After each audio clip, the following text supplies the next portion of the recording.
नमस्कार मित्रों, Atul IAS academy में आप सभी का बहुत बहुत स्वागत है। मेरा नाम आस्था शर्मा है। चलिए हमारी सफलता सीरीज़ की जो हमारी MCQ सीरीज़ है उसे स्टार्ट करते हैं। आज इसका सेकंड वीडियो मैं आप लोगों के लिए लेकर आई हूँ। जैसा कि हमने डिस्कस किया था कि हम सबसे पहले प्राचीन इतिहास के जितने भी टॉपिक्स हैं सब्जेक्ट के उनको कवर करेंगे, उसके बाद में मध्यकालीन इतिहास की तरफ बढ़ेंगे और इस तरीके से हम पूरा प्रीलिम्स तक स्टेप बाय स्टेप पूरा सब्जेक्ट्स को कवर करेंगे। तो आज हम प्राचीन इतिहास के अंदर जैन और बुद्ध धर्म के बारे में MCQ सीरीज़ आप लोगों के लिए लेकर आए हैं।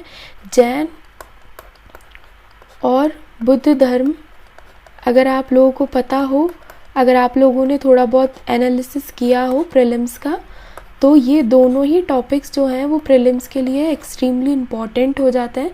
बहुत ही ज़्यादा इम्पॉर्टेंट है। यहाँ से बहुत ज़्यादा सवाल मतलब फिक्स है कि 1 या 2 या फिर 5 तक सवाल जो हैं वो प्री में यहाँ से पूछे जाते हैं।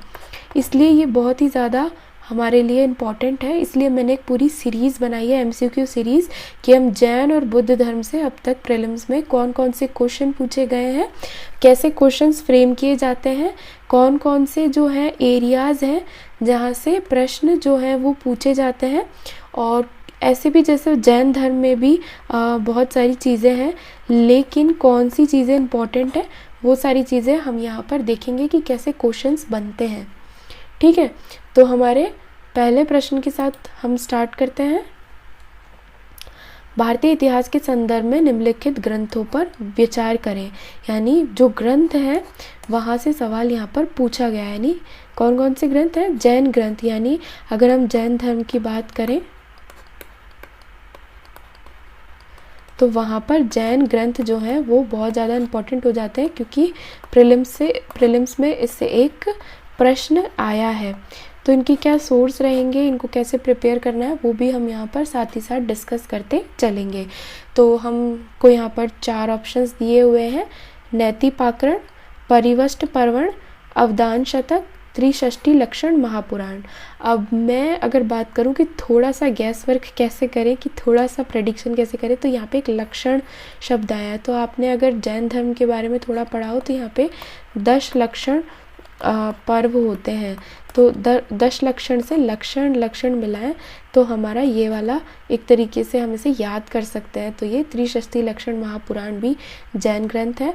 और बाकी अगर हम देखें इस हिसाब से तो हमारे पास एक ऑप्शन तो हमारा डिलीट हो गया, हमारे पास 4 ऑप्शंस यहाँ पर बचते हैं। और हमें यहाँ पर ये तो थोड़ा बहुत याद ही रखना पड़ेगा मैं कहूँ तो, क्योंकि जैन ग्रंथ हैं वो आप अब यहाँ से हम थोड़ा सा प्रेडिक्शन नहीं कर पा रहे हैं, तो हम अगर याद कर लें तो चीज़ें हमारे लिए आसान हो जाती हैं। तो इसमें जो है परिष्ट जो पर्वण है ये भी जैन ग्रंथ है। तो यहाँ पर हमारा सही उत्तर हो गया केवल 2 और 4, विकल्प B सही है। इसकी व्याख्या की ओर बढ़ते हैं। क्योंकि जैन ग्रंथ जो है इसमें हमने एक तो प्रेडिक्ट कर लिया लेकिन दूसरा हम नहीं कर पाए, तो अगर हम थोड़ा थोड़ा याद कर लें तो उस तरीके से हम क्वेश्चंस को आसानी से सॉल्व कर सकते हैं। ठीक है, तो यहाँ पर जो बाकी के जो पहले और जो तीसरे दे रखे हैं वो बौद्ध धर्म ग्रंथ है। ठीक है, तो ये जो नैतिपाकरण है ये बौद्ध धर्म ग्रंथ है। उसके अलावा जो अवदान शतक है वो भी बौद्ध धर्म ग्रंथ यहाँ पर है। और बाकी जो परिशिष्ट पर्वण है वो जैन धर्म का ग्रंथ है। और त्रिषष्टि लक्षण महापुराण है ये भी जैन धर्म का है, जिसकी रचना आचार्य जीनसेन ने की थी राष्ट्रकूटों के शासन के दौरान। अवदान शतक की बात करें तो ये जो जातक कहानियाँ हैं, बौद्ध कथाएं, उनसे रिलेटेड है। तो 10 पुस्तकों में व्यवस्थित इसको किया गया है, जो कर्म और सिद्धांत और धार्मिक दान, विश्वास और भक्ति की शक्ति को चित्रित करते हैं। ठीक है, और विकल्प 2 में जो है परिशिष्ट पर्वण, ये स्थाविरावली चरित्र के रूप में भी जाना जाता है। परिशिष्ट पर्वण को इस नाम से भी जानते हैं। ये हेमचंद्र ने 12वीं शताब्दी में संस्कृत महावाक्य में लिखा था, जिसमें जैन शिक्षकों के इतिहास का विवरण है। नैतिपाकरण की बात करें तो ये इसमें ऐसी विधियां हैं जो बुद्ध के शिष्य कच्छन द्वारा सिखाई गई थी, जैसा कि बुद्ध द्वारा अनुमोदित किया गया है, और जिसका पाठ प्रथम बौद्ध संगति में किया गया था।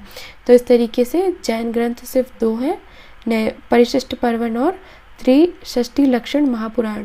लेकिन हम ये भी याद रखेंगे कि अवधान शतक और नैतिपाकरण ये दोनों बौद्ध ग्रंथ हैं। तो इस तरीके से अगर हम देखें तो सिर्फ जैन ग्रंथ याद नहीं करना है, हमें बौद्ध ग्रंथ भी हैं यहाँ से याद करने हैं। अगर कोई सवाल प्रीलिम्स में आता है तो हमें उसको इस तरीके से एनालाइज करना होता है कि इसमें जो 2 ऑप्शन है वो सही तो सही है, लेकिन जो गलत वाले हैं वो किससे रिलेटेड है, तो वो बौद्ध धर्म से रिलेटेड है। तो हम ये वाले ग्रंथ भी यहाँ पर याद रखेंगे। ठीक है, तो इस तरीके से हम क्वेश्चंस को एनालाइज कर सकते हैं। अगले प्रश्न की ओर बढ़ते हैं। भारत के धार्मिक इतिहास के संदर्भ में निम्नलिखित कथनों पर विचार करें। तो यहाँ पे धार्मिक इतिहास से प्रश्न आया है। स्थावरवादी महायान बौद्ध धर्म से संबंधित है। लोकोत्तरवादी संप्रदाय बौद्ध धर्म के महासांगिक संप्रदाय की एक शाखा थी। महासांगिकों द्वारा बुद्ध को देवता के रूप में प्रतिष्ठित करने से महायान बौद्ध धर्म को बढ़ावा मिला। तो इसमें से पूछा गया है कि कौन से कथन सही है। तो यहाँ पर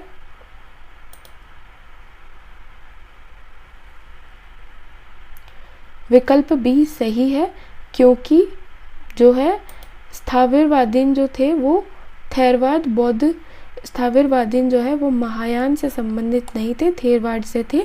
तो इस तरीके से सिर्फ 2 और 3 सही है, तो विकल्प भी सही है। ठीक है, इसकी व्याख्या देख लेते हैं। स्थावरवादीन थेरवाद बौद्ध धर्म से संबंधित है। तो बौद्ध धर्म के जो तीनों रूप थे, थेरवाद, हीनयान और महायान, ये तीनों ही बहुत ही ज़्यादा इम्पॉर्टेंट है। इनसे रिलेटेड जितने भी सवाल आते हैं या फिर इनसे रिलेटेड जो भी हमारा हिस्ट्री में दे रखा है उसे हमें अच्छे से याद करना है, क्योंकि यहाँ से हमेशा कुछ ना कुछ सवाल उठकर आते हैं। तो यहाँ पे जो स्थावरवादीन पूछा है वो थेरवाद बौद्ध धर्म से संबंधित है। इसके अलावा यहाँ पे बताया गया है कि लोकोत्तरवाद प्रारंभिक बौद्ध विद्यालयों में से एक था और बौद्ध धर्म के महासांगिक संप्रदाय से निकला था। ठीक है, और महासांगिक जो है संप्रदाय वो बुद्धों की बहुलता में विश्वास करते थे, जो कि लोकोत्तर है, यानी इस लोक से परे है। ठीक है, और उन्होंने महायान बौद्ध धर्म का संरक्षण किया और उसे बढ़ावा दिया। तो यहाँ पे हमारे 2 धर्म के, बौद्ध धर्म के बारे में बताया गया, पहला तो महायान और दूसरा थेरवाद। ठीक है, हम अगले प्रश्न की ओर बढ़ते हैं। भारतीय इतिहास के संदर्भ में निम्नलिखित में से कौन से भविष्य के बुद्ध हैं जो अभी तक दुनिया को बचाने के लिए नहीं आए हैं। तो बुद्ध के भविष्य के रूप के बारे में भी प्रश्न प्रीलिम्स में आया हुआ है। इसका सही उत्तर है मैत्रेय। तो मैत्रेय वो बुद्ध हैं जो भविष्य में दुनिया को बचाने के लिए आएंगे। इसकी व्याख्या देख लेते हैं। विकल्प सी सही है, मैत्रेय गौतम बुद्ध के अधिकारी होंगे भविष्य में। ठीक है, मैत्रेय एक बोधिसत्व है जो भविष्य में पृथ्वी पर प्रकट होंगे और उन्हें इस दुनिया का भावी बुद्ध माना जाता है। ठीक है, तो ये यहाँ पर मैत्रेय के बारे में हो गया कि वो गौतम बुद्ध के उत्तराधिकारी होंगे और भविष्य में पृथ्वी को बचाने के लिए आएंगे। ऐसा बौद्ध ग्रंथों में लिखा हुआ है। अगले प्रश्न की ओर बढ़ते हैं। भारत में धार्मिक प्रथाओं के संदर्भ में स्थानकवासी संप्रदाय का संबंध किससे है। स्थानकवासी संप्रदाय का संबंध यहाँ पे 4 हमें ऑप्शन दिए हुए हैं, बौद्ध धर्म, जैन धर्म, वैष्णववाद और शैववाद। तो इसका संबंध जैन धर्म के साथ है। हमारा विकल्प भी सही है। ठीक है, स्थानकवासी श्वेतांबर जैन धर्म का एक संप्रदाय है। इसकी स्थापना 1653 में लवाजी नामक एक व्यापारी ने की थी। उनका मानना था कि आत्मा की शुद्धि और निर्वाण की प्राप्ति के लिए मूर्ति पूजा आवश्यक नहीं है। तो ये दोनों ही जैन धर्म में जो है ये बहुत ज़्यादा माना जाता है कि मूर्ति पूजा आवश्यक नहीं है, और ऐसा स्थानकवासी जैन धर्म संप्रदाय मानता है। तो जैन धर्म में भी 2 संप्रदाय हैं, पहला है श्वेतांबर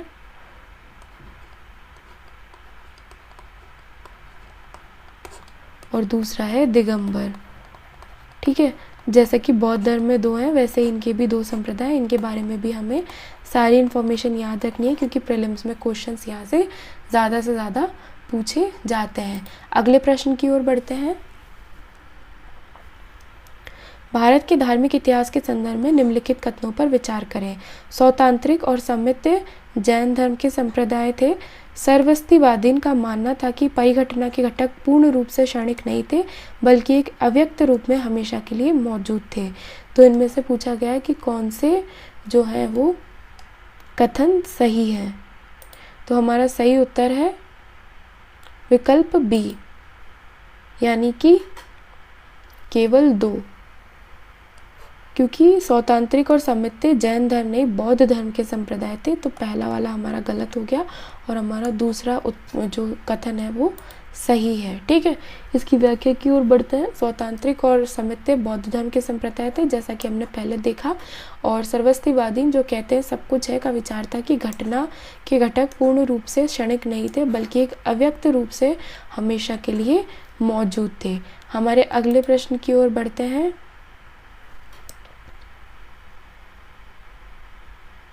भारत के धार्मिक इतिहास के संदर्भ में निम्नलिखित कथनों पर विचार करें। बोधिसत्व की अवधारणा बौद्ध धर्म के हीनयान संप्रदाय के केंद्र में है। बोधिसत्व आत्मज्ञान के रास्ते के एक दयालु व्यक्ति हैं। बोधिसत्व सभी सत्वों को उनके मार्ग पर चलने के लिए मदद करने के लिए अपने स्वयं के उद्धार के प्राप्त करने में देरी करते हैं। तो यहाँ पर पूछा गया कि कौन सा कथन सही है। हमारा पहला कथन जो है वो गलत है, बाकी 2 सही हैं, इसलिए इसका उत्तर हो गया बी, केवल 2 और 3, क्योंकि बोधिसत्व की अवधारणा हीनयान संप्रदाय के केंद्र में नहीं है, महायान संप्रदाय के केंद्र में है, इसलिए पहला कथन हमारा गलत हो गया। इसकी व्याख्या देखते हैं। यहाँ पे बोधिसत्व के बारे में बताया गया है। बोधिसत्व भी बहुत ही ज़्यादा इम्पोर्टेंट है, तो इससे रिलेटेड जो भी इन्फॉर्मेशन है वो हम प्रीलिम्स के लिए बहुत अच्छे से तैयार कर लेंगे। बोधिसत्व वस्तुतः एक प्राणी है जो आत्मज्ञान की आकांक्षा करता है और परोपकारी प्रथाओं को करता है। बोधिसत्व महायान बौद्ध परंपरा का केंद्र है, ना कि हीनयान का, क्योंकि वह व्यक्ति जो अपने लिए और दूसरों के लिए ज्ञानोदय चाहता है, यानी बोधिसत्व के अंदर खुद से ज़्यादा दूसरों को महत्वता दी जाती है। ठीक है, तो ये बोधिसत्व का मानना है या इनका ऐसा लक्ष्य है।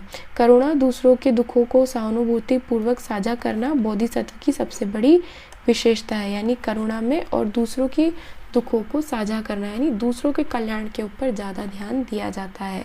बोधिसत्व सभी सत्वों को उनके मार्ग पर चलने में मदद करने के लिए अपने स्वयं के उद्धार को प्राप्त करने में देरी करते हैं, यानी कोई बोधिसत्व होंगे तो उनका ये मानना होगा कि पहले सबका उद्धार हो, सब जो है सही रास्ते पर जाएं और उसके बाद ही वह स्वयं का उद्धार जो है वो करते हैं और इसमें देरी करते हैं ताकि दूसरे लोगों का जो है भला हो सके। हमारे अगले प्रश्न की ओर बढ़ते हैं। निम्नलिखित में से कौन से साम्राज्य बुद्ध के जीवन से जुड़े थे? अगर आपको पता हो तो जो गौतम बुद्ध थे, ठीक है, तो वो कुछ उनके जीवन से जुड़े हुए कुछ साम्राज्य थे या कुछ शहर थे या कुछ जगह थी जहाँ पर उन्होंने भ्रमण किया, जन्म लिया। ठीक है, उसके अलावा उनको कहीं पर ज्ञान प्राप्त हुआ। तो इस तरीके से जो अलग अलग भिन्न भिन्न जो जगह थी, साम्राज्य थे, शहर थे, तो उनसे रिलेट जो भी जगह है वो सब हमें अच्छे से याद कर लेनी है, क्योंकि यहाँ से प्री में क्वेश्चंस पूछे गए हैं तो आगे आने की संभावना भी बहुत ज़्यादा है। तो यहाँ पे देखा जाए तो 4 साम्राज्य दिए गए, अवंती, गांधार, कौशल, मगध। तो यहाँ पर सिर्फ कौशल और मगध साम्राज्य थे, उनका बुद्ध के जीवन से संबंध था, इसलिए हमारा सही उत्तर हो गया विकल्प डी। ठीक है, इसकी व्याख्या की ओर बढ़ते हैं।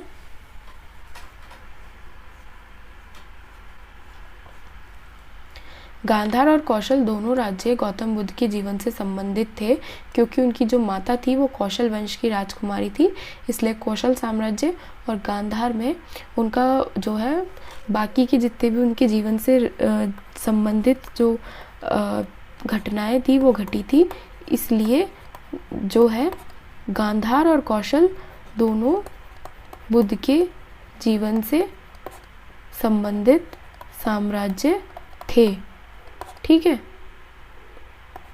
लेकिन अवंती और मगध राज्य जो थे उनका बुद्ध के जीवन से सीधा संबंध नहीं था, बजाय कि मगध जो थे वो महावीर से गहरा संबंध था। यानी जो महावीर थे जैन धर्म के जो मेन हेड थे उनका संबंध था मगध साम्राज्य से। तो इस तरीके से हमारे दो इन्फॉर्मेशन यहाँ पे प्रिपेयर हो गई। पहले तो कि बुद्ध के जीवन से कौन से रिलेटेड थे, साथ ही साथ महावीर जो थे जैन धर्म के प्रणेता उनके जीवन से कौन सा साम्राज्य जो है संबंधित था। अगले प्रश्न की ओर बढ़ते हैं। निम्नलिखित में से कौन सा कथन जैन सिद्धांत पर लागू होता है। यहाँ पे 3 सिद्धांत बताए गए हैं। कर्मों को नष्ट करने का निश्चित तरीका तपस्या करना है। प्रत्येक वस्तु यहाँ तक कि छोटे से छोटे कण में भी आत्मा होती है। कर्म आत्मा का अभिशाप है और इसे समाप्त किया जाना चाहिए। तो यहाँ पे सही उत्तर है केवल 1 और 3, विकल्प सी सही है। इसकी व्याख्या की ओर बढ़ते हैं।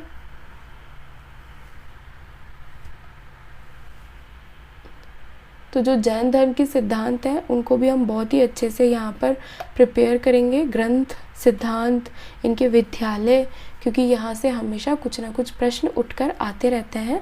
इसकी व्याख्या देखते हैं। थोड़ी सी दर्शन शास्त्र से मिलती जुलती है तो समझने में बहुत तकलीफ होने वाली है। हम डायरेक्ट याद भी कर सकते हैं और चाहे तो इसे भी अच्छे से पढ़ सकते हैं। मैंने पहले ही आपको बता दिया थोड़ा सा मुश्किल है। कर्म को नष्ट करने का निश्चित तरीका तपस्या करना है। कर्म आत्मा का अभिशाप होता है और इसे समाप्त किया जाना चाहिए, ऐसा जैन धर्म का मानना है। स्वाध्याय परमम तप। जैन सिद्धांतों के अनुसार तपस्या सभी दोषों को दूर करती है और सभी कर्मों की आत्मा को शुद्ध करती है। साथ ही जैन धर्म के अनुसार कर्म आत्मा का अभिशाप है, तो ये भी सही हो गया। कर्म न केवल देहांतरण के कारण को समाहित करता है बल्कि उसकी कल्पना अत्यंत सूक्ष्म पदार्थ को रूप में भी की जाती है। कर्म को एक प्रकार का प्रदूषण माना जाता है जो आत्मा के विभिन्न रंगों को रंग देता है। अपने कर्म के आधार पर एक आत्मा स्वर्ग या नर्क या मनुष्यों के जानवरों के रूप में अस्तित्व के विभिन्न राज्यों के स्थानांतरण और पुनर्जन्म से गुजरती है। तो अगर हम इसे याद करने की बात करें तो ये हमारा सही जो है कथन ये वाला है। कर्म को नष्ट करने का निश्चित तरीका तपस्या करना है और कर्म आत्मा का अभिशाप है और इसे समाप्त किया जाना चाहिए। और ये दूसरा वाला कथन हमारा गलत है। हमारे अगले प्रश्न की ओर बढ़ते हैं। प्राचीन इतिहास के संदर्भ में निम्नलिखित में से कौन से बौद्ध धर्म और जैन धर्म के समान पक्ष थे। तप और भोग की पराकाष्ठा से बचना, वेदों की सत्ता के प्रति उदासीनता, अनुष्ठानों की प्रभाविकता का खंडन। तो यहाँ पे हमें सही उत्तर चुनना है। तो हमारा जो सही उत्तर है वो है केवल 1 और 3, यानी विकल्प सी सही है।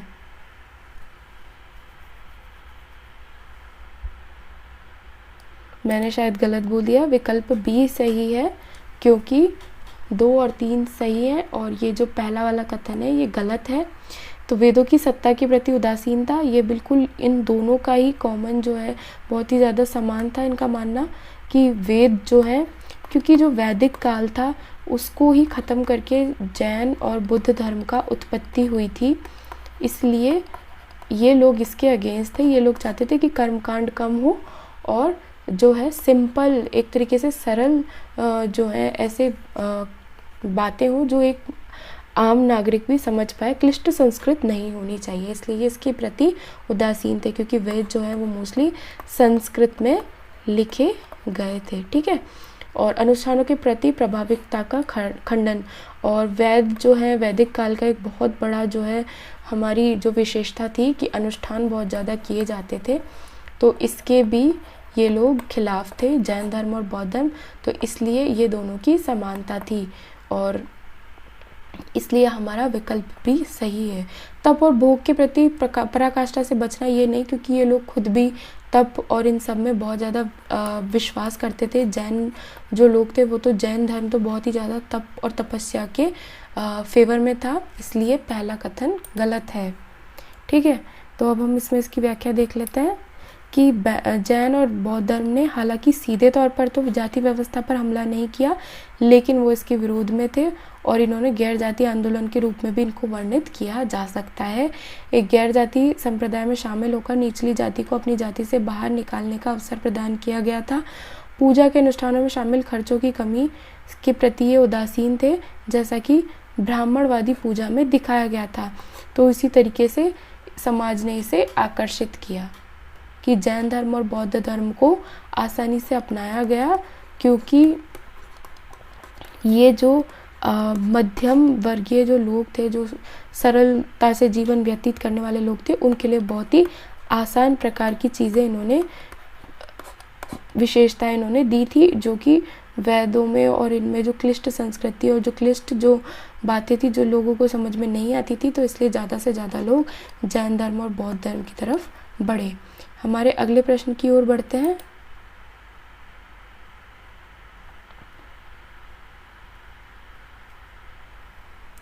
तो यहाँ पर हमने जैन धर्म और बौद्ध धर्म से रिलेटेड जो है उनके बीच में क्या समानता है वो भी हमने यहाँ पर देखा। हमारा अगला प्रश्न है, भगवान बुद्ध की छवि को कभी कभी हाथ के इशारे से दिखाया जाता है, जिसे भूमि स्पर्श मुद्रा कहा जाता है। ये किसका प्रतीक है? तो मैं आपको बता दूं कि जो बुद्ध की जो मुद्राएं थी अलग अलग, वहाँ से सवाल आते रहते हैं और बहुत ही ज़्यादा इम्पॉर्टेंट है। तो हम ये सारी मुद्राएं जो हैं वो याद करेंगे प्रीलिम्स के लिए क्योंकि यहाँ से ऑब्जेक्टिव क्वेश्चंस जो हैं वो आ जाते हैं। तो इसका अगर हम सही उत्तर देखें तो इसका सही उत्तर है, मारा के प्रलोभनों के बावजूद अपनी शुद्धता और पवित्रता को दिखाने के लिए बुद्ध का पृथ्वी को आह्वान जो था, यानी बुद्ध ने जो है पृथ्वी को टच किया था, छुआ था, उसे भूमि स्पर्श कहा जाता है। भूमि स्पर्श, जिसमें बुद्ध का एक हाथ जो है वो भूमि से स्पर्श हो रहा था। तो इन्होंने इसको किसका प्रतीक माना है कि जब मारा नाम का राक्षस आया था तो उसने प्रलोभन दिए थे, तो उनसे बचने के लिए उन्होंने पृथ्वी का आह्वान किया था और अपनी शुद्धता और पवित्रता को दिखाया था। तो इस तरीके से भूमि स्पर्श मुद्रा उसे कहा जाता है। इसकी व्याख्या की ओर बढ़ते हैं। इसकी व्याख्या देखते हैं कि आखिर कैसे बुद्ध ने भूमि स्पर्श मुद्रा करके मारा नाम का जो राक्षस था उसके प्रलोभनों को दूर किया था और अपना जो भी उनका लक्ष्य था उसे हासिल किया था। भूमि स्पर्श मुद्रा संकेत बुद्ध के जागरण के क्षण का प्रतिनिधित्व करता है, क्योंकि पृथ्वी को अपने ज्ञान के साक्षी के रूप में दावा करता है। यानी उसको पृथ्वी को स्पर्श करके बताया था कि पृथ्वी इस बात की जो है गवाह है। और मारा राक्षस द्वारा जो प्रलोभन बुद्ध को दिए गए थे उनके ऊपर जो जीत उन्होंने हासिल की थी, तो उसी का स्मरण भूमि स्पर्श मुद्रा करती है। और ये मैंने आपको पहले ही बताया था कि मारा ने राक्षस भेजकर उनको डराने की कोशिश की थी, उनको लुभाने की कोशिश की थी, लेकिन बुद्ध ने भूमि स्पर्श मुद्रा को करके अपना हाथ बढ़ाया और ये बुद्ध के जागरण का क्षण था और पृथ्वी गवाह बनी और मारा द्वारा जो प्रलोभन था उस पर बुद्ध की जीत हुई। तो ये भूमि स्पर्श मुद्रा के माध्यम से बताया गया है। हमारी सफलता सीरीज़ के सेकंड लेक्चर यहाँ पे ख़त्म होता है। यहाँ पर हमने बुद्ध धर्म और जैन धर्म के बारे में जो है क्वेश्चंस, प्रश्न जो है वो देखे थे। ठीक है, तो अगर आपको ये सीरीज़ पसंद आती है तो प्लीज़ इसे लाइक करें, शेयर करें, सब्सक्राइब करें और इसी तरीके से हमें मोटिवेट करते रहें ताकि हम ज़्यादा से ज़्यादा वीडियोस यहाँ पर जो है रिकॉर्ड कर सकें। धन्यवाद।